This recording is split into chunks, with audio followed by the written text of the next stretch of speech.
आप सभी वैष्णव जनों के चरणों में मेरा दंडवत प्रणाम। हरे कृष्णा। आइए हम लोग पहले मंगलाचरण कर लेते हैं।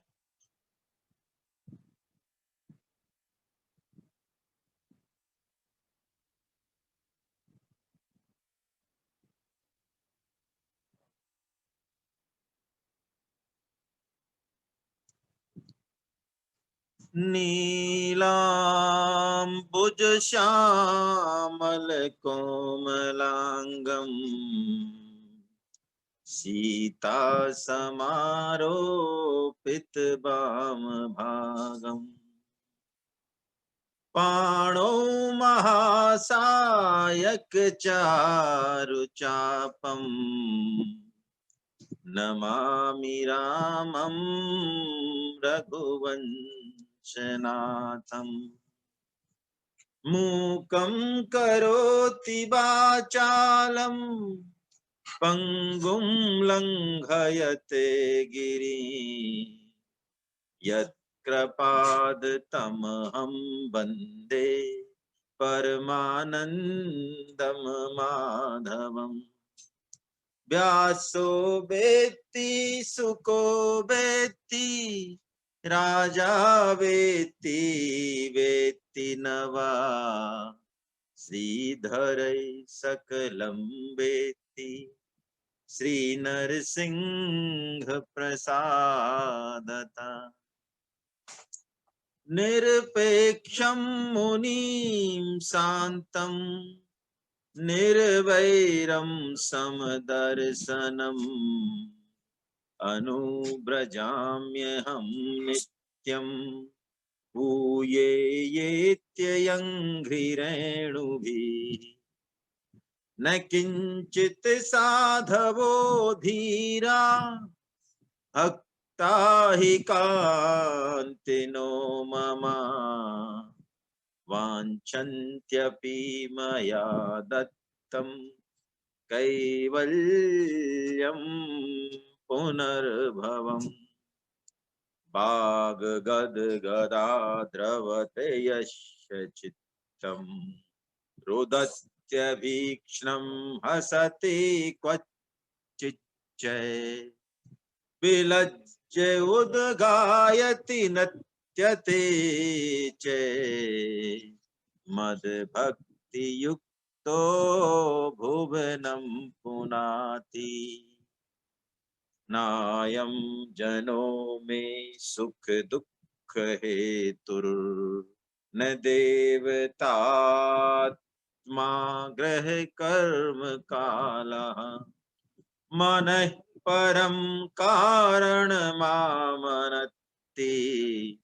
संसार चक्र परिवर्तये दत्त।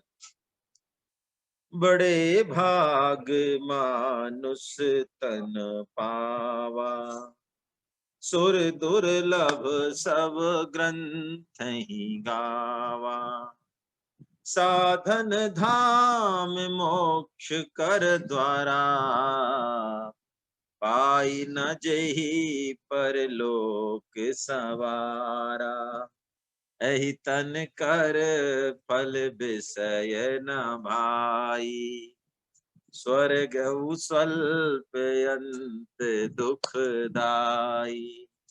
नरतन पाय विषय मन देहि पलटि सुधाते सठ बिस नहीं। जो न तरई भव सागर नर समाज अस पाय सो कृत निंदक मंद मति आत्माहन गति जा। बारी मथई घृत हो ये बरु सिकताते बरुते बिनु हरि भजन न भव तरिये यह सिद्धांत अपे। नाथ एक बर मांगऊं राम कृपा करि देहु जन्म जन्म प्रभु पद कमल, कबहु घटहि जनिने। बोल सियावर रामचंद्र की जय। आप सभी वैष्णव जनों को मेरा दंडवत प्रणाम। हरे कृष्णा। श्रीमद् भागवतम महापुराण के 11वां स्कंद में उद्धव गीता के माध्यम से हम और आप सभी को कथा अमृत पान का दुर्लभ मौका मिल रहा है। भगवान सत्संग की महिमा कहते कहते बड़े मानो द्रवित चित्त हो जाते हैं। फिर भक्ति कैसे प्राप्त हो, भक्ति योग की महिमा और ध्यान विधि का वर्णन भगवान करते हैं। और उस भक्ति योग में जो विघ्नकारी सिद्धियां हैं कई तरह की, उन सिद्धियों के बारे में भगवान बहुत विस्तार से बताते हैं। और अंत में यही बात कह देते हैं, उद्धव मेरे भक्त के पास ये सब सिद्धि ऐसे ही पड़ी रहती है कोने में।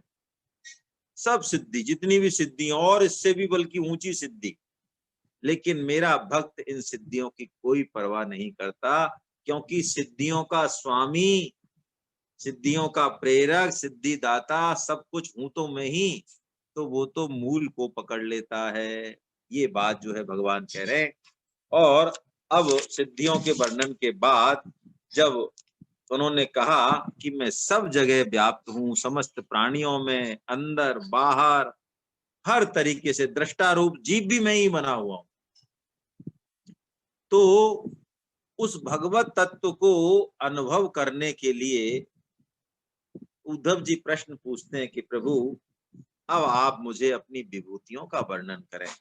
देखिए, उद्धव गीता और अर्जुन गीता, जो गीता है ही सर्वोपरि, बहुत साम्य है। इसमें कई मौकों पे हम और आपको सबको ऐसा बड़ा अनुभव होगा। इस विभूति योग में भी भगवान की उसी कृपा का अनुभव होगा। तो उद्धव जी क्या कह रहे हैं, आइए हम जो है सुनते हैं क्या कह रहे हैं उद्धव जी, कौन से विभूति योग की बात कर रहे हैं।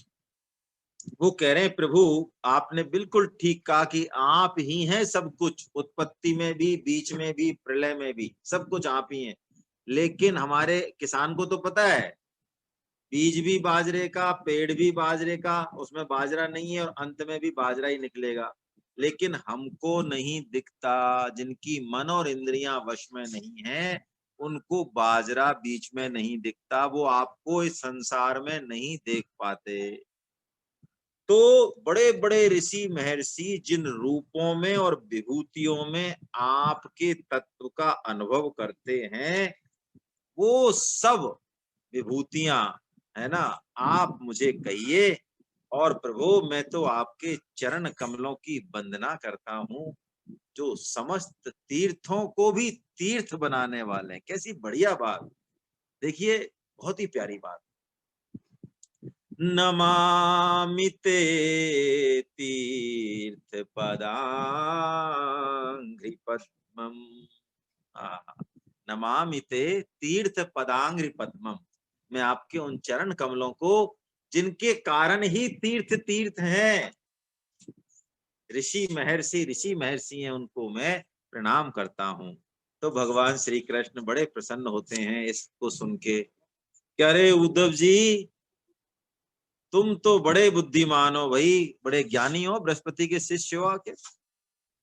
अरे तुम जो मेरे से प्रश्न कर रहे हो, यही प्रश्न मेरे से महाभारत युद्ध में अर्जुन ने किया था। हाँ, भगवान को याद आ गई। देखिए, भक्त की याद भगवान को कोई दिलाए ना, तो बड़े प्रसन्न होते हैं भगवान।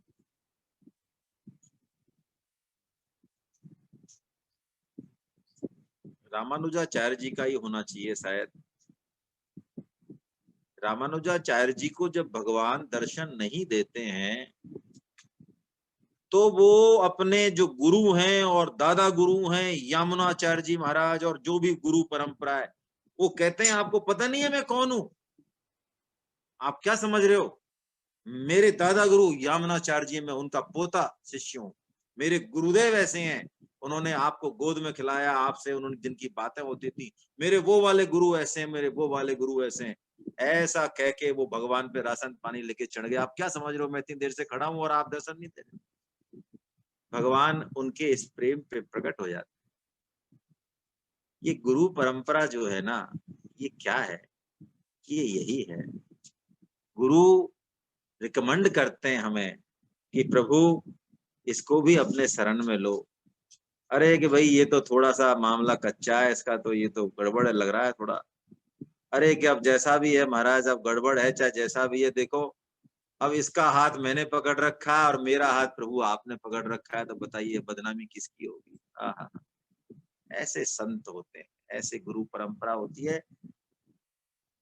तो वो कहते हैं कि अर्जुन ने भी मुझसे यही प्रश्न किया। फिर थोड़ा सा बता रहे हैं अर्जुन के बारे में कि अर्जुन के मन में ऐसी धारणा हुई कि कुटुंबियों को मारना वो भी राज्य के लिए बड़ा निंदनीय है, अधर्म है। वो साधारण पुरुषों के समान सोच रहा था कि मैं मरने वाला हूं, मैं मारने वाला हूं। ऐसा कह के वो युद्ध से उपरत हो गया। फिर मैंने उसको समझाया कि समस्त प्राणियों में मैं ही तो बैठा हूँ, मैं ही तो बैठा हूँ। इसलिए तुम क्या समझ रहे हो, तुम मारने वाले हो? अरे अर्जुन, तुम्हें विश्वास नहीं आया तो विश्व रूप दिखाया फिर मैंने उसे। देख, ये सब पहले ही, आहा, ये सब पहले ही मरे हुए हैं, तुम तो निमित्त मात्र हो। ये दृष्टि हमें गुरु से मिलती है, इतना आसान नहीं है। किसी दलदल से देखिए, शास्त्र भले ही पढ़ लें, भगवत कृपा तो जरूरी है, आत्म कृपा भी जरूरी है, लेकिन ऐसा बताया जाता है कि दलदल में कभी फंसे हो आप? दलदल में कोई, या कभी टीवी पे देखा है दलदल का सीन किसी ने? दलदल जो होते हैं ना अफ्रीका के जंगलों में या इधर उधर, उन दलदल में जैसे फंसते गिरते ही फंस गए कमर तक। अब आदमी क्या करेगा भाई? आदमी ऐसे ऐसे करेगा, कुछ ना कुछ करेगा, अड़ंगा लगाएगा। तो जैसे जैसे कुछ करेगा वैसे वैसे उस दलदल में वो और धसेगा, छाती तक आ जाएगा, आखिर में यहाँ तक आ जाएगा। उसके समझ में आ जाएगा, क्या समझ में आएगा? ये बात सुनिए कि मैं मेरे प्रयास से तो नहीं निकल सकता, डूब ही जाऊंगा। ये शास्त्र भी है तो भगवत रूप, लेकिन जब तक गुरुदेव वो दृष्टि नहीं दें, तब तक ये शास्त्रों के सिद्धांत भी हमें डुबो देते हैं कई बार। तो गुरु परंपरा क्या है? गुरु परंपरा है कि उस दलदल से बाहर निकालने के लिए उसको एक हाथ देगा। अब उसके हाथ देने से तो कुछ नहीं हो, वो जैसे करेगा तो वो तो उसको भी और ले आएगा जो किनारे पे खड़ा है, तू भी आजा मेरे संगी। तो ऐसे ही हम करते हैं। क्या देखो, जेएमएल गुप्ता साहब की तो खैर बात अलग है, वो तो ब्रजवासी हैं, लेकिन किसी ऐसे से पूछ लो कि साहब आपको बहुत नॉलेज है कोई, अरे तो कुछ नॉलेज नहीं है, उसके भरोसे गए तो नीचे आ जाओगे। तो वो किसी और को हाथ पकड़ाता है, ऐसे ही गुरु परंपरा चलती है। और वो सब जब एक साथ उसको खींचते हैं ना, तो वो उस दलदल से बाहर आ जाता है।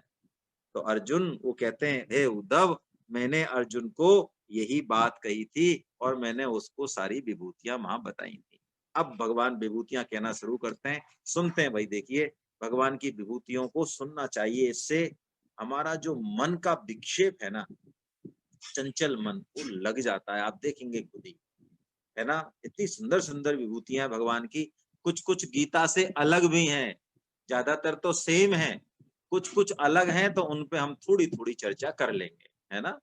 भगवान कुछ अलग है। क्या कहते हैं? गतिशील पदार्थों में मैं गति हूं, और अधीन करने वालों में मैं काल हूं, और मैं गुणातीत हूं। लेकिन ये गुण रूप जो है, जितने भी गुणवान पदार्थ हैं उनका गुण भी मैं ही हूं।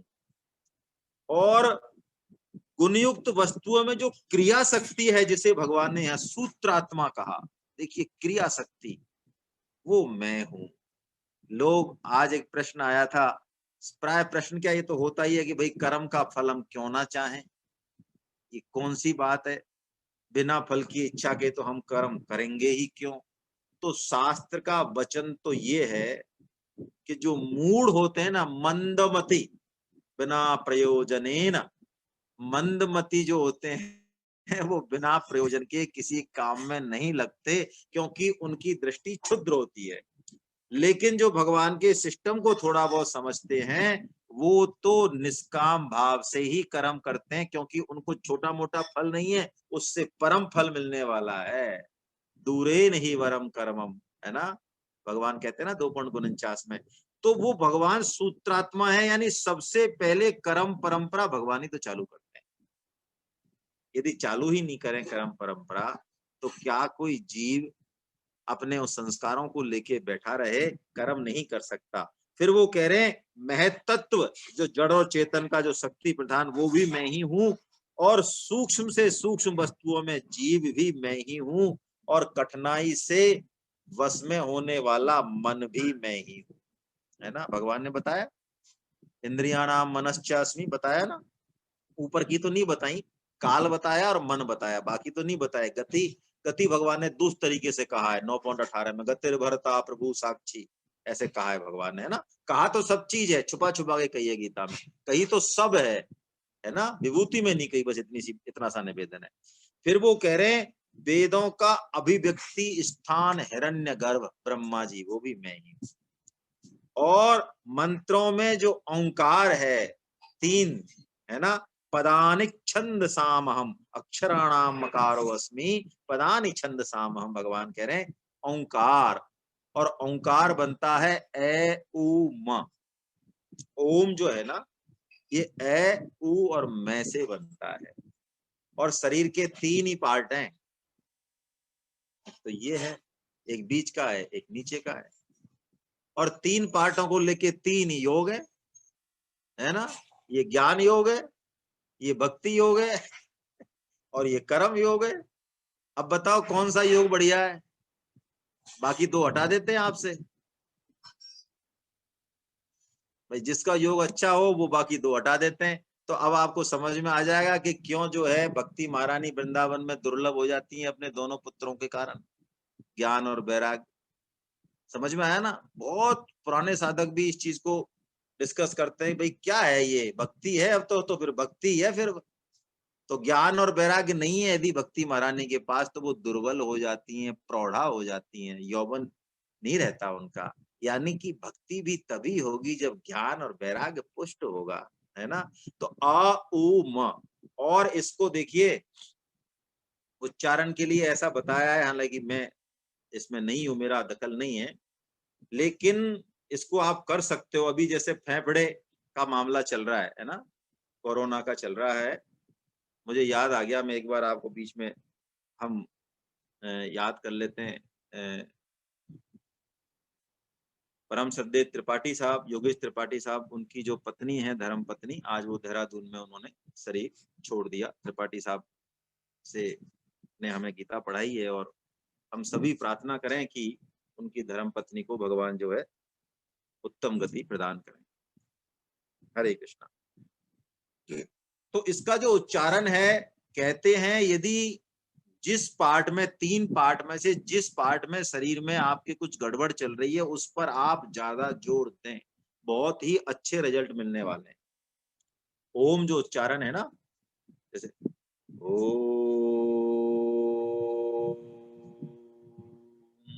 नीचे में कोई गड़बड़ है तो मैं पे बहुत ज्यादा देर तक गुंजन होना चाहिए, ऐसा बताया गया है ना। तो वो कह रहे हैं 3 मात्राओं में मैं ओंकार हूँ, अक्षरों में आकार हूँ, और छंदों में मैं त्रिपदा गायत्री हूँ। समस्त देवताओं में मैं इंद्र हूँ, कहा वहां भी, ये भी सब कहा। और वसुओं में मैं अग्नि हूँ, ये भी कहा। 12 आदित्यों में मैं विष्णु हूँ, और 11 रुद्रों में मैं नील लोहित रुद्र हूँ, ये भी कहा, है ना। ब्रह्म ऋषियों में भृगु हूं, ये भी कहा 10.25 में। राज ऋषियों में मैं मनु हूं, ये नहीं कहा गीता में, है ना। मैं आपको निवेदन करता जा रहा हूं बीच बीच में, लेकिन भगवान ने मनु को और उनको तो ज्ञान दिया ही है, तो उस हिसाब से वहां पे राज ऋषि आया है, उस हिसाब से है। देवर्षियों में नारद हूं, और गौ में मैं कामधेनु हूं। सिद्धों में कपिल हूं, पक्षियों में गरुड़ हूं, और प्रजापतियों में दक्ष प्रजापति हूं, और पितरों में मैं अर्यमा पितर हूं। है ना। अब देखिए, दैत्यों में दैत्यराज प्रहलाद हूं, नक्षत्रों में चंद्रमा हूं, औषधियों में सोमरस हूं, और यक्ष राक्षसों में कुबेर हूं। एक एक भाव मेरे मन में आ रहा है, जैसा कि कल भी बात हुई थी, भगवान गीता में हमें समग्र ज्ञान विज्ञान की तरफ ले जाते हैं। और परम श्रद्धेय स्वामी जी महाराज की बात करें तो वो वासुदेव सर्वम, ये जो पद है इसको गीता का सर्वोच्च पद बताते हैं, सर्वोच्च बात बताते हैं गीता की। अब बताइए, इस विभूति योग भी तो हमें वहीं पहुंचा रहा है, वो दृष्टि हमें वहीं तो दे रहा है। राक्षसों में भी भगवान है, देवताओं में भी भगवान है, पितरों में भी भगवान है, यानी वो भगवान का जो समग्र रूप है वो इन सब में है, वो तत्व रूप से। यदि ये दृष्टि नहीं होगी तो भगवान समग्रता से हम देख ही नहीं पाएंगे, अनुभव कर ही नहीं पाएंगे, हमारी दृष्टि एकांगी ही रहेगी।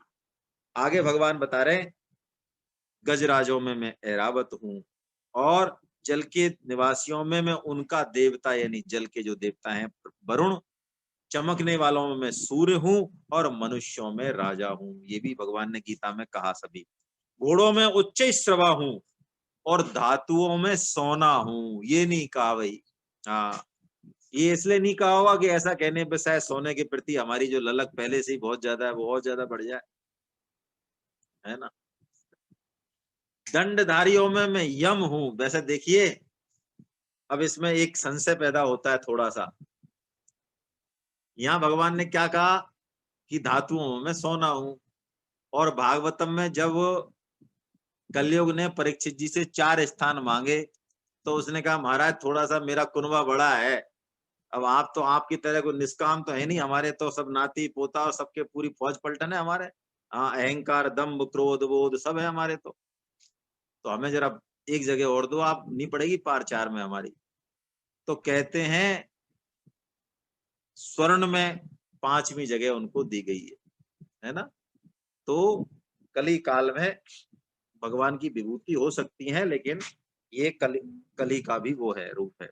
दंडधारियों में यम हूं, सर्पों में वासुकी हूं, हे निष्पाप उद्धव जी, नाग राजों में मैं शेष नाग हूं, और दाढ़ वाले सींग वाले प्राणियों में राजा सिंह हूं, आश्रमों में मैं सन्यास आश्रम हूं। देखिए, हालांकि गृहस्थ आश्रम को जनक माना गया है, ये बात भगवान ने गीता में नहीं कही। आश्रमों में सन्यास हूं, और वर्णों में मैं ब्राह्मण हूं। तीर्थ और नदियों में मैं गंगा हूं, ये तो कहा। जलाशयों में समुद्र हूं, ये भी कहा। अस्त्र शस्त्रों में धनुष हूं, और धनुर्धरों में त्रिपुरारी हूं, ये नहीं कहा मेरे ख्याल से, है ना। बल्कि ये कहा, राम शस्त्र भृता है ना। शस्त्रधारियों में मैं भगवान श्री राम। निवास स्थानों में मैं सुमेरु पर्वत हूं, ये तो कहा। दुर्गम स्थानों में हिमालय हूं, वनस्पतियों में पीपल हूं, और धानों में जौ हूं, जौ। यवः यवः औषधि नाम हम यवः, है ना। तो भगवान देखिए, जौ भगवान का रूप है ना। तो जौ को हम जो है रोजाना के खाने में अवश्य काम में लें। पहले जो है, हालांकि ये बात डायरेक्ट तो संबंधित नहीं है, लेकिन भगवान ने गीता में भी इशारा किया है आहार के ऊपर। आहार पे हमारा ध्यान अवश्य रहना चाहिए। पहले बेजड़, बेजड़ बोलते थे गाँव में, बेजड़ की रोटी, ये बहुत जरूरी है। हम बजाय गेहूं खाने के और जो है जौ चना मेथी कुछ लोग मिलाते हैं, है ना, कुछ मिलाते हैं, तो ऐसा मिला हुआ अनाज ही खाएं और थोड़ा सा उसको मोटा पीसें। ये हमारी बहुत सारी स्वास्थ्य की समस्याओं को दूर करता है अपने आप ही। देखिए, कहना नहीं चाहिए गीता के बीच में, लेकिन ये जरूरी है, क्योंकि तन बिनु वेद भजन न वरना, कली काकभूषण जी ने बताया है। शरीर स्वस्थ नहीं होगा तो कितना ही बढ़िया गीता पढ़ा दो, भागवतम पढ़ा दो, शरीर की तरफ ही दिमाग लगा रहेगा। पहले मेरे शरीर की वो सही हो। ये हम सबकी यही हालत है। तो 3 चीजें हम साधकों को निकाल देनी चाहिए जीवन से, है ना। 3 सफेद चीजें कौन कौन सी? चीनी हटा देनी चाहिए, बहुत मुश्किल लगेगी, हटा देनी चाहिए। लेकिन सर्दियों में गुड़ खाएं, बाकी मिश्री लाएं, पीसें कूटें और एज ए चीनी काम में लें।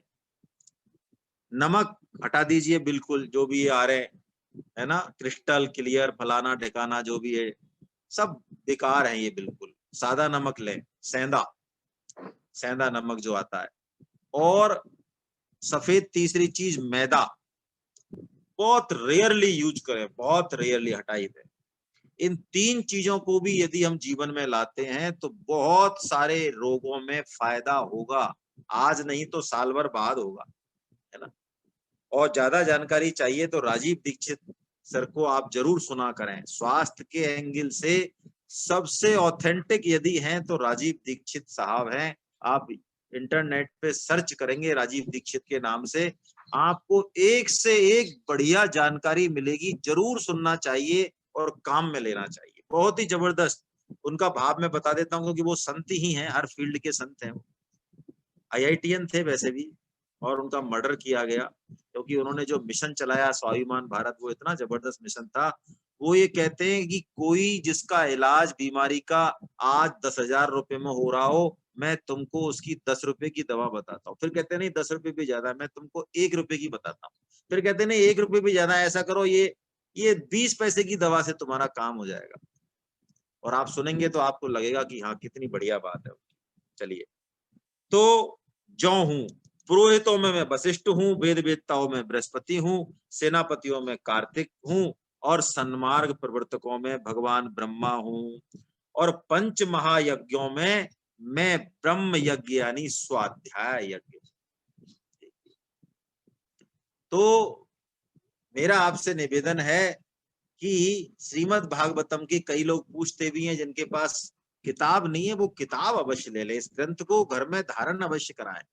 देखिए 4-5 ग्रंथ है ना, आप सब ले लें। अभी तो कोरोना काल है, गीता प्रेस की कृपा है हमारे ऊपर, बिना ज्यादा दिमाग लगाए ना, ज्यादा दिमाग नहीं लगाना चाहिए किसी चीजों में। गीता प्रेस ऑनलाइन भी देती है। महाभारत, अब आप कहेंगे महाभारत बोल रहे हो आप, तो हमने तो ये सुना है कि महाभारत घर में आते ही और जो है, हाँ बस तो ऐसे ही बदनाम किया हमारे धर्म को। अरे महाभारत पंचम वेद है। जो सॉल्यूशन मैं आपको निवेदन करूं गीता में, और यहाँ पे भी हमें नजर नहीं आए ना प्रैक्टिकल, वो आपको महाभारत में मिलेंगे। इतना प्रैक्टिकल और इतना बढ़िया वेद व्यास जी ने सबके लिए, महाभारत है, गीता है, श्रीमद् भागवतम है। ये किताब तो रामायण है। ये श्रीमद् भागवतम संस्कृत का शौक हो तो 2 वॉल्यूम वाली मंगा लें, प्रथम खंड द्वितीय खंड। नहीं हो हिंदी पढ़नी है, उसमें भी कोई समस्या नहीं है, सुधा सागर नाम से है, अवश्य मंगानी चाहिए हमें, क्योंकि भगवान कह रहे हैं मैं स्वाध्याय यज्ञ। देखिए मन की वृत्ति सत्संग से ही चेंज होती है। जिन लोगों को स्वाध्याय का शौक है वो महसूस करते होंगे कि जितना कोरोना काल में और लोगों को तकलीफ हो रही है, तड़प हो रही है, बेचैनी हो रही है, जिनको स्वाध्याय यज्ञ का थोड़ा बहुत भी शौक है उनको नहीं हो रही होगी, है ना। तो भगवान कह रहे हैं व्रतों में मैं अहिंसा व्रत हूं, और शुद्ध करने वालों में वायु अग्नि सूर्य जल वाणी और आत्मा हूं। 8 प्रकार के योगों में मैं समाधि हूं। जो अष्टांग योग बनाया उसमें भगवान अंतिम बात बताते हैं समाधि हूं। विजय के इच्छुकों में मैं नीति हूं मंत्र, बल हूं, कौशलों में आत्मा हूं, और कौशलों में आत्मा और अनात्मा का विवेक रूप कौशल, और ख्यातिवादियों में विकल्प हूं। स्त्रियों में मैं मनु पत्नी शत्रुपा हूँ, पुरुषों में स्वाम्भु मनु हूँ, मुनीश्वरों में नारायण और ब्रह्मचारियों में सनत कुमार हूँ। मैं धर्मों में कर्म संन्यास हूँ, यानी कि जो तीनों ऐसनाओं का त्याग कर दे और प्राणी को अभय दान दे दे, वो सच्चा संन्यास हूँ मैं। गीता में चाहे 18वें अध्याय में देखें, चाहे दूसरे में देखें, चाहे 3, 4, 5 में देखें, 6 में देखें, और भी बीच बीच में आया है, कहीं भी भगवान का सन्यास का मतलब जंगल जाना नहीं है। इसका मतलब किसी के मन में तीव्र वैराग्य और वो जंगल जाना चाहे, उसके बारे में कोई गलत धारणा नहीं करनी है, वो तो बहुत ही उच्च कोटि के हैं। लेकिन भगवान कहते हैं कि वास्तव में मन से त्याग, कर्म फल की इच्छा का त्याग ही वास्तविक त्याग है। और वो कह रहे हैं अभय के साधनों में आत्म स्वरूप का अनुसंधान भी मैं ही हूं, और गोपनियों में, गोपन के साधनों में मौन में हूं, और स्त्री पुरुष के जोड़ों में मैं प्रजापति हूं, जिससे पहले स्त्री और पुरुष बने। और सदा सावधान रहकर जागने वालों में मैं संवत्सर रूपी काल हूं। ऋतुओं में मैं बसंत हूं, महीनों में मार्गशीर्ष हूं, है ना, और नक्षत्रों में मैं अभिजीत हूं। युगों में मैं सत्य युग हूं, ये भी भगवान ने वहां नहीं कहा, गीता में सत्य युग है भगवान, जिसको कृतयुग भी कहा जाता है। विवेकियों में महर्षि देवल और असित हूं, ये भी नहीं कहा भगवान ने। व्यासों में मैं श्री कृष्ण द्वैपायन हूं, वहां व्यास जी का नाम लिया गीता में, लेकिन मुनियों में लिया। और कवियों में मैं मनस्वी शुक्राचार्य हूं, ये तो कहा। सृष्टि की उत्पत्ति, लय, प्राणियों के जन्म मृत्यु, विद्या विद्या को जानने वालों में मैं वासुदेव हूं। और मेरे प्रेमी भक्तों में मैं तुम हूं उद्धव। देखिए वहां क्या कहा भगवान ने, जब अर्जुन से बात कर रहे हैं तो कह रहे हैं अर्जुन, पांडवों में मैं धनंजय हूं। और यहाँ कह रहे हैं वासुदेवो भगवताम, वासुदेव भगवानु, त्वम तू भागवते स्वहम। भागवतों में यानी भगवान के भक्तों में मैं उद्धव हूं, है ना। भगवान के भक्त सब एक ही हैं। किम पुरुषों में मैं हनुमान हूं, आहा, और विद्याधरों में सुदर्शन हूं, जिसने नंद बाबा को डस लिया था।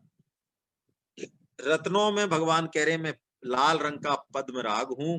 सुंदर वस्तुओं में मैं कमल की कली हूं। तृणों में कुश हूं, कुश, कुश जो काम में लेते हैं हम। और हविष्यों में मैं गाय का घी हूं, हवन करने के लिए जो।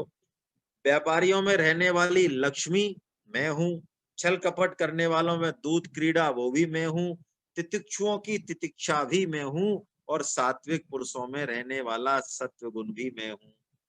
बलवानों में उत्साह और परिक्रम भी मैं हूं। भगवत भक्तों में जो निष्काम कर्म करते हैं वो भक्ति युक्त, वो मैं ही हूं। और वैष्णव जो अष्ट मूर्ति की पूजा करते हैं, भगवान का जो अष्ट विग्रह है कौन कौन सा, वो एक तो चतुर्व्यूह रूप वासुदेव शंकर सन प्रद्युम्न और अनिरुद्ध, और दूसरा नारायण नरसिंह बराह और हयग्रीव। इनमें मैं वासुदेव हूँ। गंधर्वों में मैं विश्वास वसु हूँ। अप्सराओं में पूर्व चित्ती हूँ। पर्वतों में स्थिरता और पृथ्वी में गंध भी मैं ही हूँ। जल में रस में हूँ। और अग्नि सूर्य चंद्रमा तारों में प्रभा में हूँ। और आकाश का जो शब्द है वो भी मैं ही हूँ। हे उद्धव जी, ब्राह्मण भक्तों में मैं बलि हूँ। वीरों में मैं अर्जुन हूँ। और प्राणियों की जो उत्पत्ति प्रलय और स्थिति है वो भी मैं ही हूँ। अब देखिए क्या कह रहे हैं भगवान आगे।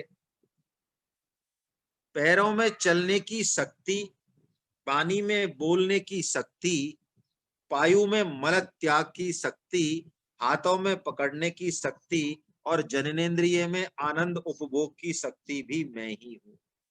त्वचा में स्पर्श की, नेत्रों में दर्शन की, रसना में स्वाद लेने की, कानों में श्रवण की, और नासिका में सूंघने की शक्ति भी मैं ही हूँ। समस्त इंद्रियों की इंद्रिय शक्ति मैं। देखो विभूति योग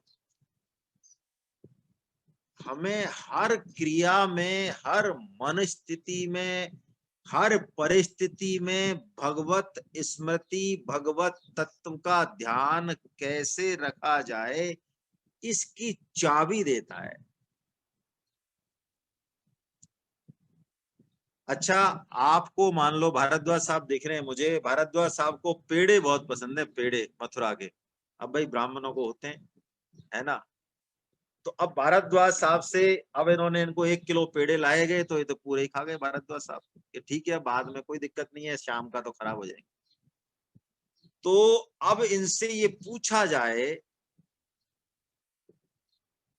हम क्या थोड़े से कैसे भी मान लो आप बुद्धिमान है, तो हमने कहा भाई आपको जो स्वाद आया वो कैसा आया, तिकोना आया, चौकोर आया, है ना, कैसा आया जरा हमको बताओ। है कोई आकृति है उस स्वाद की, कोई आकृति नहीं है। आप देखेंगे, देखिए एक बहुत बड़ी बात समझे हम, थोड़ी सी देर, है ना, जिससे थोड़ा सा इसमें रस आए।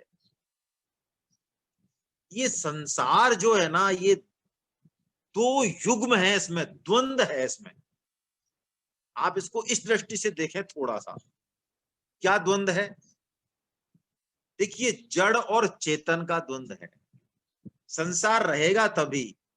और एक बात और है, कोई भी चीज पूरी तरह से जड़ नहीं है और कोई भी चीज पूरी तरह से चेतन नहीं है इस संसार में।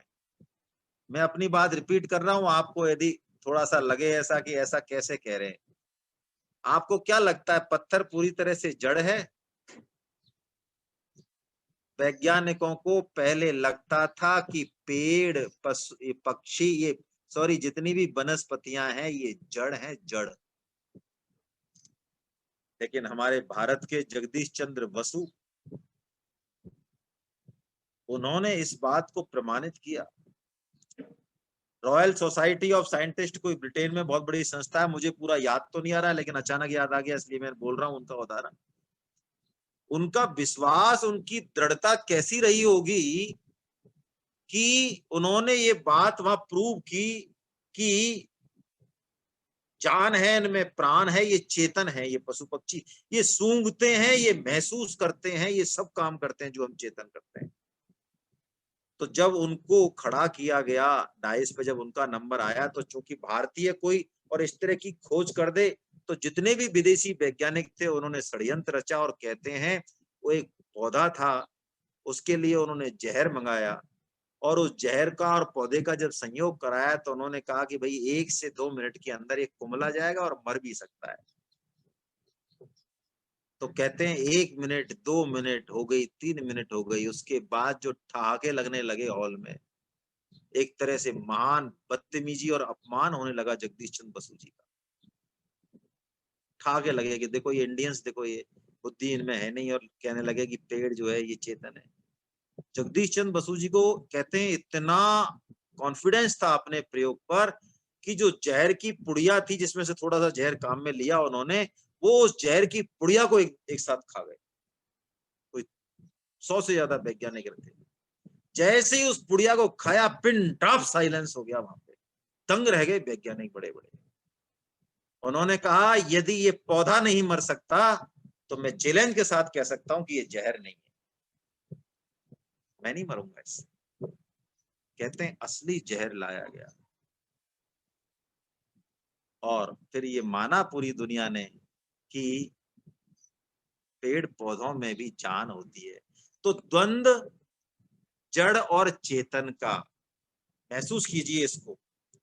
किसी पत्थर को भी आप यदि एक, मैं आपको ऐसे ही नहीं बोल रहा हूं ये चीज, इसके स्पष्ट प्रमाण भी दे सकता हूं, अभी समय चला जाएगा, नहीं तो रहेंगी, पूरी नहीं हो पाएंगी। आप किसी भी पत्थर को एक नियत समय पे जाके या कभी जहां अच्छे से हाथ फेरिए, कुछ बोलिए, बात कीजिए, थोड़ा अटैचमेंट उससे कीजिए, आपको यदि महीने भर में लगने नहीं लग जाए कि इसमें चेतन भाव है, तो आप बदल दें। ऐसे एक नहीं दसियों उदाहरण हैं, और कोई लाखों साल पहले की नहीं है, बहुत अभी हैं, ऐसे व्यक्ति भी हैं जो इसको महसूस करते हैं। ऐसे ही द्वंद स्थूल का और सूक्ष्म का, हर चीज में आप देखें, कोई भी उदाहरण ले, कोई भी ले, चाहे, है ना, खाने की कोई चीज लें, चाहे एक तो उसका बाहरी रूप, चाहे हमारा ही ले लें, इसका ही ले लें, इस पिंड का ही ले लें। एक जो बाहरी दिखाई देता है, एक वो है, एक वो है जो उसमें उसका सार है लेकिन दिखाई नहीं देता, वो सूक्ष्म। स्त्री पुरुष, ये भी एक तरीके से कह सकते हैं। कोई भी स्त्री पूरी तरह से 100% स्त्री नहीं, स्त्रीत्व नहीं हो सकता, उसमें पुरुष भाव होगा ही। ऐसे ही कोई भी 100% पुरुष नहीं हो सकता, उसमें स्त्री भाव होगा ही होगा। तो ये द्वंद है। तो इस द्वंद के भीतर हम उस तत्व को महसूस कर सकें, उस एक परम तत्व को जिसने ये विभिन्न रूप धारण किए। जड़ भी वो बना, चेतन भी वो बना, है ना। तुलसीदास जी कहते हैं ना, जड़ चेतन गुण दोषमय विश्व कीन करतार। करतार यानी इस भगवान ने इस विश्व को जड़ चेतनमय गुण दोषमय बनाया है।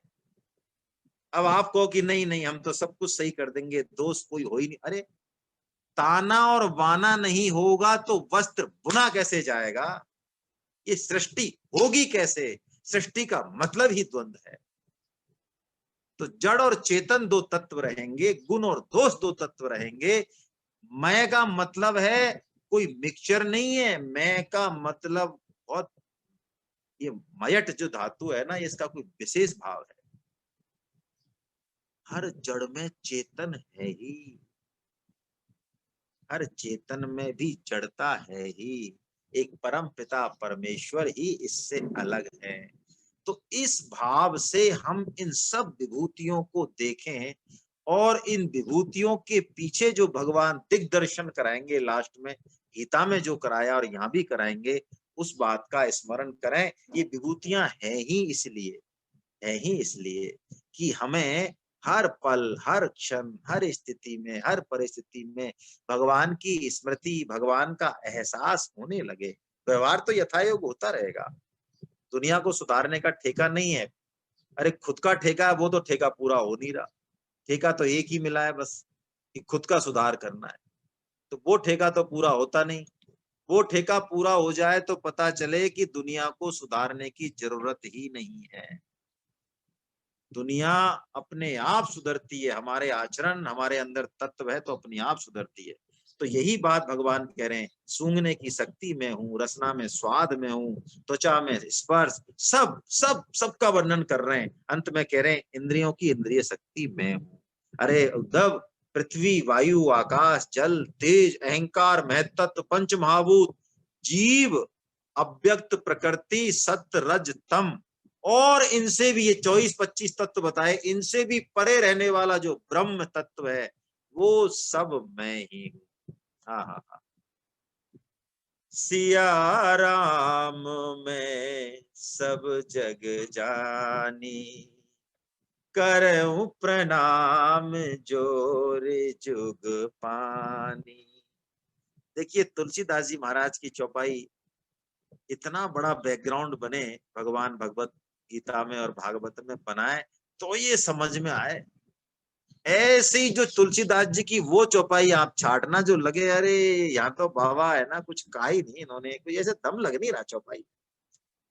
और उस दम के पीछे जो कहा शास्त्र है ना, जो विज्ञान है, यदि उसको पूरा समझा ना, तो मैं तो अपनी बात बता रहा हूँ, हालांकि कोई मतलब का नहीं है वो बात, लेकिन पहली बार जब मानस पढ़ी तो बहुत कम चौपाइयां ऐसी लगी जो ऐसी लगी, हाँ बाकी तो लगा बस मैंने तो सार सार निकाल लिया इसमें से, बाकी तो कुछ नहीं है।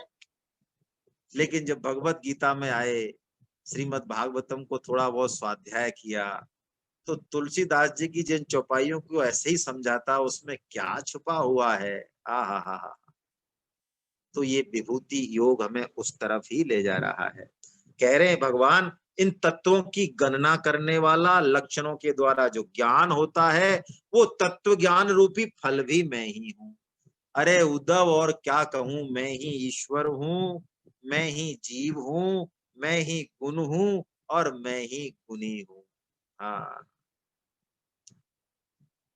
कोई भी शुद्ध भक्त हो, संत हो, यदि हेलीकॉप्टर में या एरोप्लेन में बैठ के चले जाएं, बढ़िया कपड़े पहन लें, अच्छी गाड़ी यूज कर लें किसी पर्पज से, जो उनको पता है कोई पर्पज, तो हमारे यहाँ पे तो हम उसको एक बार में तो, अरे अरे मिश्रा साहब आपने किसको सदगुरु बना रखा है, हमसे ही पूछ लेते, इनका मामला ठीक नहीं, अपना ज्ञान थोप देंगे तुरंत। हमें पता है संत कैसा होना चाहिए, यदि वो हमने एरोप्लेन से उतरते हुए देख लिया तो हटाओ।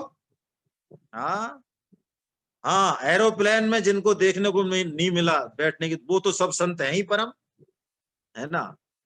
तो अब भगवान ये विभूति रूप में दिखा क्या रहे हैं हमको, गुण भी मैं ही हूं, और इसीलिए तो वो 16,108 प्राणियों के साथ रहते हैं।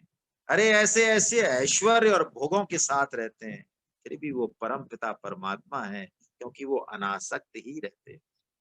वो कहते हैं, उद्धव मैं क्या बताऊं, मैं सबका आत्मा हूं, और मैं क्या कहूं, सब कुछ मैं ही हूं, मेरे अतिरिक्त कोई दूसरा पदार्थ कहीं है ही नहीं। आहा। और मैं क्या बताऊं, अब मैं यदि गिनने लगूं तो परमाणुओं की गणना हो सकती है, पृथ्वी के धूल कणों की गणना हो सकती है, लेकिन मेरी जो विभूतियां है ना, उनकी गणना नहीं हो सकती। यही भगवान ने अर्जुन को कहा था। अर्जुन ने बड़ा जोश में कहा, प्रभु कथम विद्या अहम योगिन त्वाम सदा परिचिंतयन, मैं कहाँ कहाँ तुम्हारा चिंतन करूं, जरा मुझे बताइए। इसलिए केशु केशु च भावेशु चिंतयोसी भगवन मया, तो विस्तरे नात्मनो योगम विभूतिम च जनार्दना, भगवान सारी विभूतियां विस्तार से मुझे कहिए आप। तो भगवान ने कहा,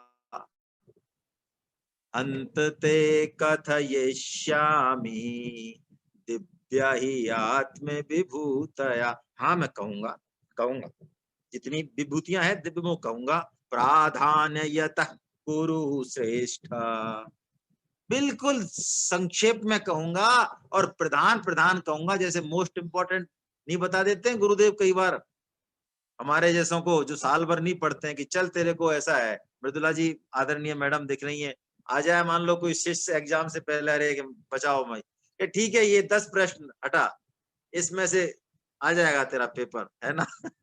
तो भगवान भी यही कह रहे कि मैं प्रधान यत कुरुश्रेष्ठ है, कुरुश्रेष्ठ, मैं तेरे को मोस्ट इंपॉर्टेंट विभूति बताऊंगा बस, क्योंकि सारा नास्ति अंतो विस्तरस्य में, अरे मेरी विभूतियों का अंत ही नहीं है। वही बात भगवान कह रहे हैं कि मेरी विभूतियों की गणना ही नहीं हो सकती, फिर मैं बता कैसे सकता हूं। देखिए, हरि अनंत हरि कथा अनंता, भगवान की विभूतियों का, भगवान के नामों का, लीलाओं का अंत है ही नहीं, वास्तव में वो अनंत ही तो है। तो उन्होंने कहा, ए उद्धव, मैंने लास्ट में उन्होंने ये बात बता दी जो 10.41 में अर्जुन को बताई भगवान ने। क्या बता दी, तू तो ऐसा समझ उद्धव, जिसमें भी तुझे तेज दिखे, श्री दिखे, ऐश्वर्य दिखे, लज्जा दिखे, त्याग, सौंदर्य, सौभाग्य, तितिक्षा, विज्ञान, कुछ भी दिखे, वो सब मेरा ही अंश है, ऐसा समझ। तो अब बताइए, हम क्यों जो है किसी के प्रति, किसी में भी भगवान देखना, अब कौन सी बड़ी बात है, कौन सी बड़ी बात है बताइए। हर व्यक्ति में गुण होता है, हर व्यक्ति में, और वो गुण भी ऐसा होता है, इस रूप में होता है कि वो दूसरी जगह नहीं मिलेगा, कहीं भी नहीं मिलेगा। यही बात भगवान कह रहे हैं, यद यद विभूति मत सत्वम श्री मधुर्जितम में विवाह तत् देवावगच्छत्वम मम तेजो अंश संभवम। हे अर्जुन, जो भी तुझे संसार में ऐश्वर्य विलक्षणता दिखे, वो सब मेरा ही अंश है, तू ऐसा जान ले, है ना, ऐसा जान ले। भाई बहुत गुण होते हैं, क्या बताएं। मुझे तो अब हालांकि नाम से नहीं कहना चाहिए, पर अब सरोज मिश्रा साहब के पैर में बड़ी प्रॉब्लम थी, और हम लोग जो है, हमारी इच्छा हो गई कि कहीं 150 किलोमीटर दूर पता नहीं कौन सा कोणार्क मंदिर था, या कहाँ चला जाए और वहां देखा जाए। 5-6 घंटे, 7-8 घंटे वो खूब हमें दिखा के और लाए, और खूब परेशान हुए होंगे, लेकिन लास्ट में जाके हमें पता चला कि कम से कम आज तो इनको कष्ट नहीं देना चाहिए था। ये हर एक की अपने अपने गुण है, क्वालिटी है, नहीं बोला उन्होंने, बड़े प्रेम से ले गए उल्टा, है ना। तो उद्धव जी, मैंने तुम्हारे प्रश्न के अनुसार संक्षेप से विभूतियों का वर्णन कर दिया, ठीक है। ये भी, अब देखिए क्या कह रहे हैं, जो बात समझने की है, ये जो विभूति हैं, इनमें मैं प्रकाशित हूं, मुख्यता से आराम से दिख जाऊंगा, लेकिन ये भी परमार्थ वस्तु नहीं है। क्यों? देखिए, बहुत ऊंची बात है। जो भी वस्तु मन से सोची जाएगी, वाणी से कही जाएगी, वो कोई भी वस्तु परमार्थ नहीं है, वो माया का ही बखेड़ा है। इसलिए तुम तो इन सब इंद्रियों के आधारों को रोको, और अंतर यात्रा चालू करो। अपना जो मन बुद्धि जो बाहर की तरफ दौड़ रही है, संसार की तरफ दौड़ रही है, इसको अंदर की तरफ लाओ, ये बाहर प्रपंच ही प्रपंच मचाएगी। इस प्रपंचाभिमुखी बुद्धि को अंदर लाओ और फिर जैसा मैंने तुम्हें बताया है मेरे स्वरूप का ध्यान करो। फिर तुम्हें मन वाणी का संयम होने के बाद मेरे उस स्वरूप का ज्ञान हो जाएगा। उस स्वरूप को बताया नहीं जा सकता किसी भी रूप से, किसी भी तरीके से। तत्व कैसा है, परमात्म तत्व कैसा है, ये कोई कह नहीं सकता। कई नास्तिक कहते हैं, चर्चा हो जाती है कई बार। एक प्रोफेसर हैं, नाम तो मैं नहीं लूंगा, उन्होंने किताब लिखी है कि मनुष्य ने भगवान को, ओ सॉरी, अरे क्या था, हाँ, देवताओं और भगवान को मनुष्य ने बनाया, है ना, वरना तो ये है ही नहीं, ये तो मन की उपज है। तो मनुष्य कैसे हैं? मनुष्य दो हाथों वाले हैं, दो पैर वाले हैं, ऐसी आंख है, ऐसा है सिस्टम है। तो देवताओं में भी उन्होंने वैसी ही कल्पना करी और अपने प्रभु को भी उन्होंने वैसा ही बना लिया। ठीक बात है ना, इतना ही हम सोच सकते हैं। उस तत्व के बारे में इतना ही हम सोच पाएंगे जैसा कि हमारा मन बुद्धि इंद्रियों का है। बाकी वो तत्व कैसा है, आप उस तत्व के बारे में किसी तरह की कोई राय नहीं बनाए, यही कहा जाता है, कोई राय नहीं बनाए। उल्टा जितनी भी राय बनी है सब छोड़ते चलें और प्रभु से प्रार्थना करें, प्रभु हम तो सब जगह आपका दिग्दर्शन करना चाह रहे हैं, देख रहे हैं, आप खुद ही अपने स्वरूप का हमें दिग्दर्शन कराइए। आप जैसे हैं वो तो आप बताओगे, हमें क्या पता, है ना। अर्जुन को भी भगवान ही तो बताते हैं कि मैं ऐसा हूं, मैं वैसा हूं, मैं ऐसा हूं। तो ये कपोल कल्पना जो है ना कि भगवान का आकार हमने बनाया, मनुष्य ने, देवताओं का भी हमने बनाया, ये मन बुद्धि की कोई दौड़ है, छोटी मोटी कुतर्क है, कोई खास बात नहीं है। तो इस विभूति योग के द्वारा भगवान यही बात कह रहे हैं कि अर्जुन, इन इन तत्वों में, इन इन पदार्थों में मुझे प्रमुखता से देख। इन विभूतियों का यही है कि जब भी हमें ये विभूतियां दिखें, भगवत स्मृति हो जाए। देखिए, पहले पीपल की पूजा, नदियों की पूजा, पर्वतों की पूजा, है ना, इवन की घरों में भी पूजा, कुमारी कन्या की पूजा, वर लक्ष्मी की पूजा। देखिए, हमारे सनातन धर्म को यदि आप देखेंगे तो हर जगह उसी भगवत तत्व की ओर हमारी दृष्टि कराने का एंगल है, उसी तत्व की ओर। कोई यदि अपनी बुद्धि नहीं लगाए बिना मतलब की, और संस्कारवान यदि परिवार में हो, तो उसके अंदर ये बात अपने आप बैठी हुई मिलेगी। ऐसा हमारे ऋषि महर्षियों ने हमारी दिनचर्या को बना दिया। अब जो प्रकरण चलने वाला है भागवतम में, वो बहुत ही प्रायोगिक है, प्रैक्टिकल है। मतलब सुधीर यादव टू एवरीवन क्या कह रहे हैं? 6:30। सुधीर जी क्या कह रहे हैं? 6:30 मतलब समझ नहीं आया मुझे 6:30 की बात। सुधीर जी को मैं अनम्यूट करता हूँ, एक सेकंड। सुधीर जी को मैं होस्ट बना रहा हूँ। हाँ सर, अपने आप को अनम्यूट करें जरा, कुछ कहना चाह रहे हैं क्या? हरे कृष्ण सर। हरे कृष्णा सर। सर मैं तो वही निवेदन कर रहा हूँ 6.3 गीता का। अच्छा, समय मुझको देखता है। मैंने कहा तो 6.30 लिख दिया आपने तो। Sorry sorry sir. तो 6.3 सर, अब आप ही बताओ, आप किस भाव से लिखा है आपने? मैं कनेक्ट नहीं कर पा रहा हूँ, आप प्लीज थोड़ा सा 2-3 मिनट बताओ। अपना गीता यो माम पश्यति सर्वत्र सर्वम च मयि पश्यति। सर 30 ही तो लिखा है, फिर आपने सही, अब लिखा सही और बोल रहे हो फिर 6.3।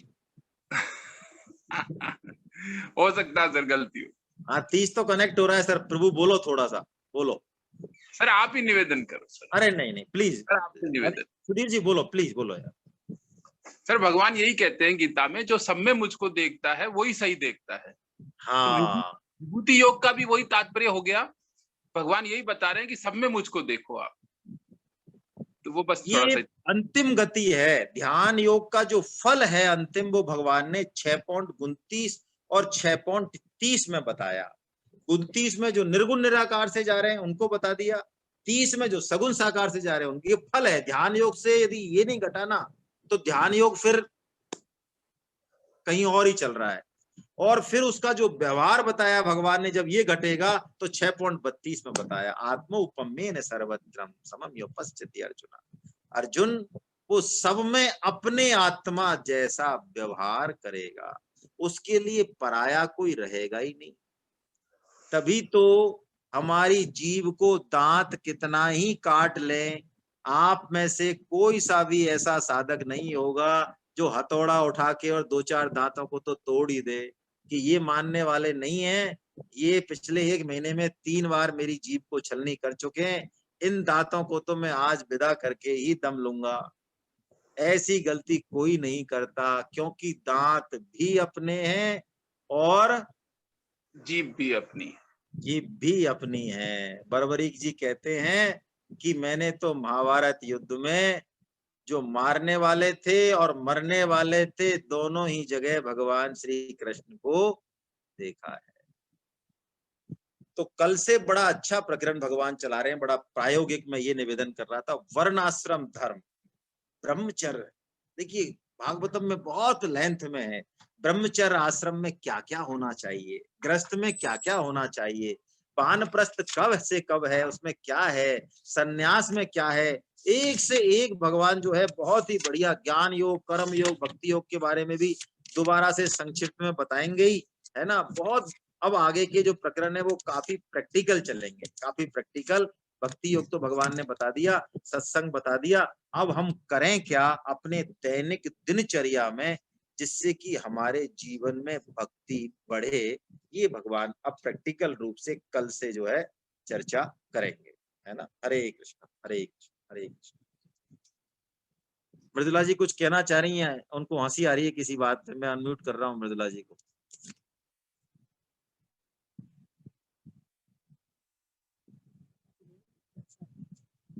हरे कृष्णा मैडम, अपने आप को अनम्यूट करें जरा।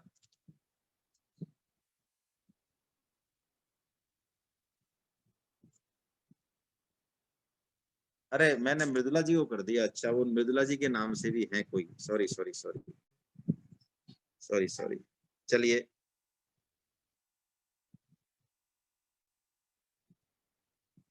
जी के कर, एक सेकंड में अभी आपको भी अनम्यूट ही कर रहा हूँ।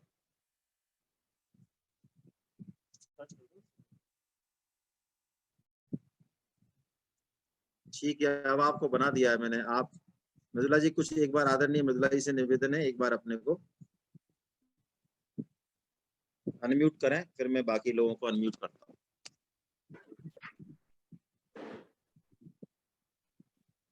हरे कृष्णा सर।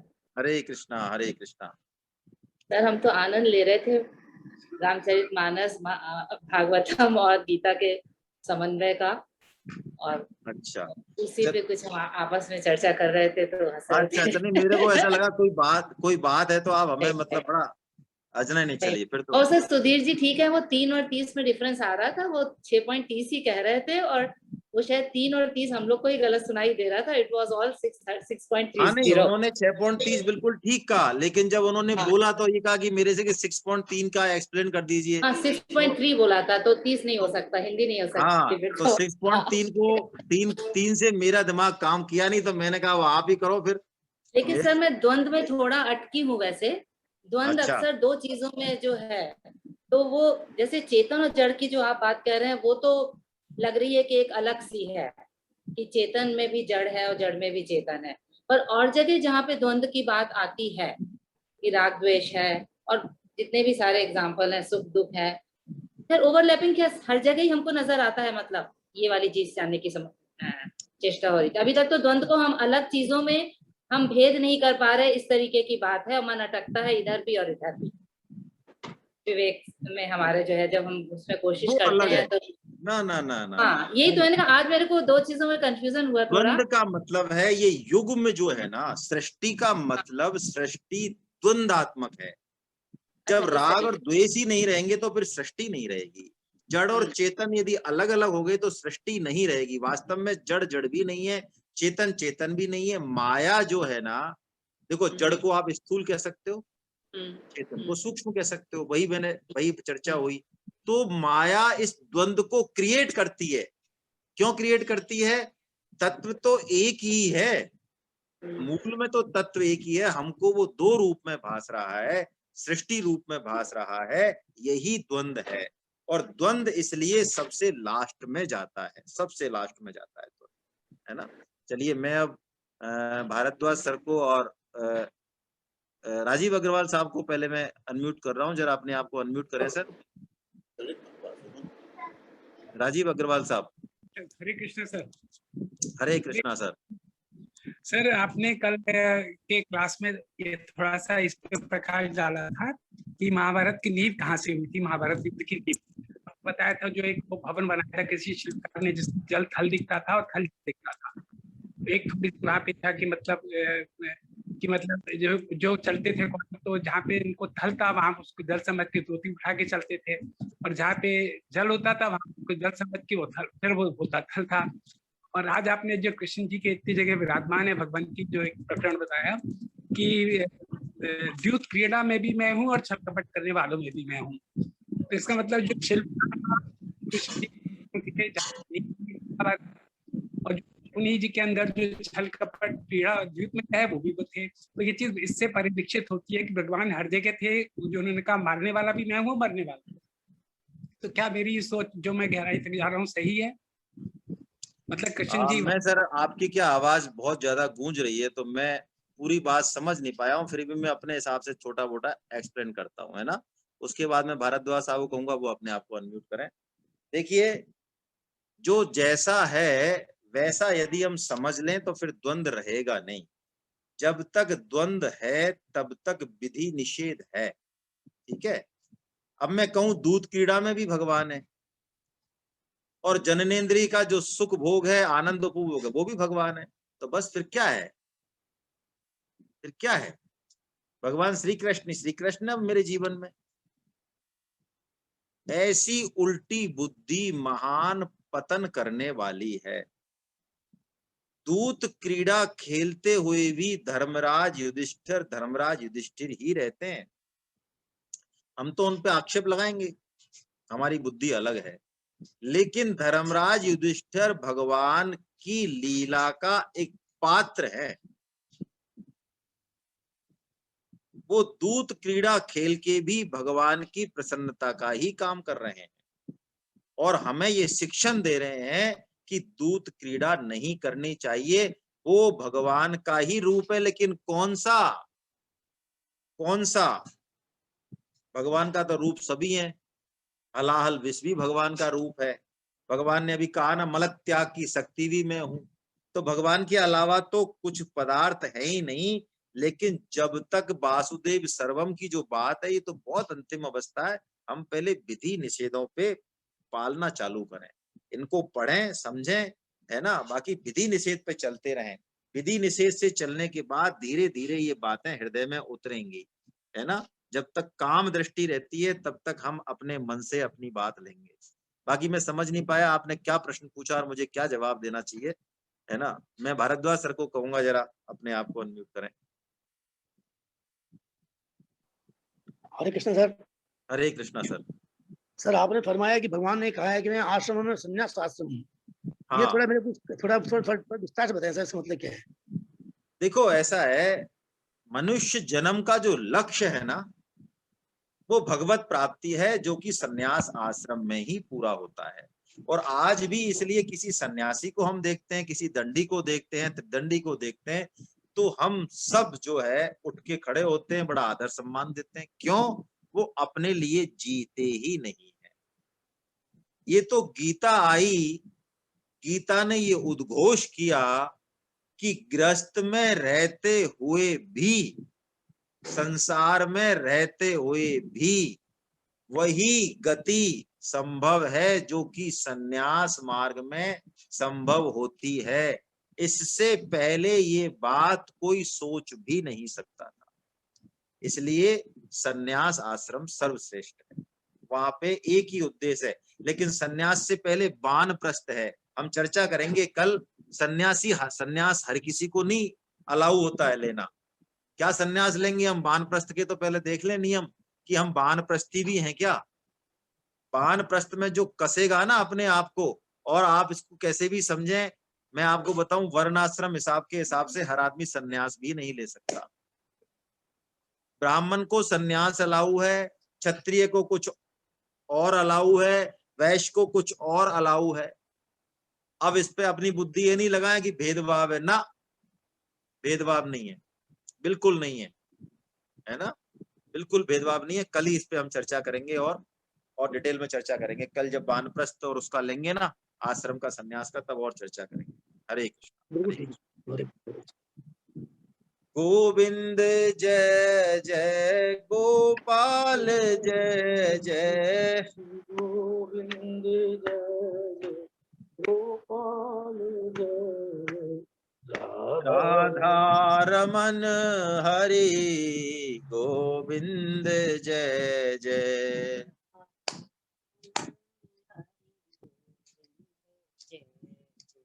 गोविंद जय जय गोपाल जय जय,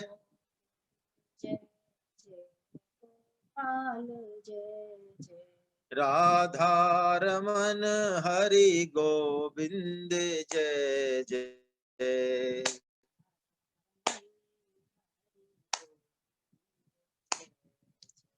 राधा रमन हरि गोविंद जय जय।